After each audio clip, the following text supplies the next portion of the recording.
पहली चीज़ है कि बहुत सारे सस्पेक्ट आ सकते हैं, लेकिन जो भी सस्पेक्ट आएगा आपको परेशान होने की ज़रूरत नहीं। It will be cleared within 10 days, so no need to worry about this. और मान लीजिए कि आपका सबसे पहले पेंडिंग है डिस्ट्रिक्ट स्कॉलरशिप कमेटी आ रहा है, तो वेल एंड गुड, सबसे अच्छी बात है, because there is no problem at your and.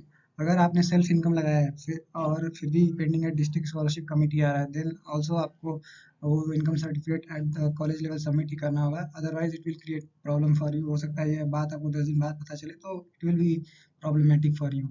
Okay.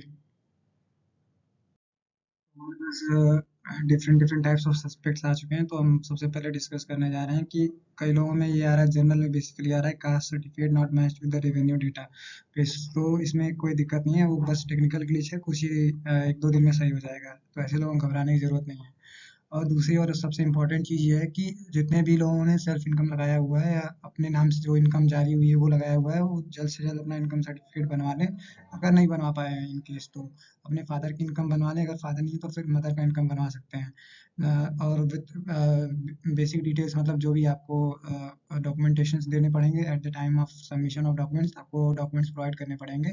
और आप ध्यान देंगे कि जितना भी जल्दी हो सके, क्योंकि हो सकता है कि सस्पेक्ट की डेट निकल जाएगी तो फिर आपका वो सस्पेक्ट वेरीफाई नहीं हो पाएगा, तो इससे आपकी प्रॉब्लम हो सकती है, मे बी आपकी स्कॉलरशिप रिजेक्ट हो सकती है। तो ये ध्यान देने वाली बात है। देन हम दूसरा सस्पेक्ट का बात कर लेते हैं कि कई लोगों में आया एनरोलमेंट नंबर और मार्क्स नॉट मैच्ड।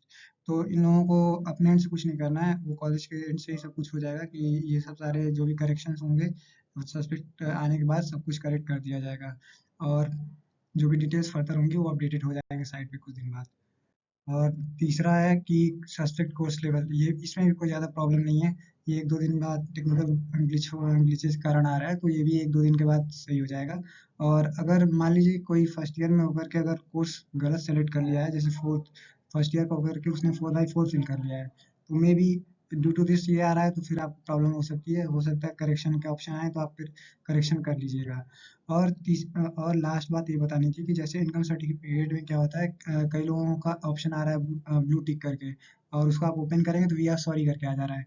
तो घबराने की ज़रूरत नहीं है। बहुत सारे लोग इस समय ट्राई कर रहे हैं, बिकॉज़ अभी साइट ओपन हुआ है, तो इस वजह से वो साइट वर्क नहीं कर रही है। हो सकता है कल परसों में साइट वर्क करने देगी प्रॉपर्ली, तो जितना जल्दी हो सके आप उसको करेक्शन कर लीजिएगा। उसके रिगार्डिंग भी हम लोग अपडेट कर देंगे कैसे करना है। अपने से कुछ नहीं करिएगा, क्योंकि हो सकता है कि due to negligence of yours problems आ सकती हैं। So this is all about this. Hope everything is fine. Please like, share and subscribe. Thank you.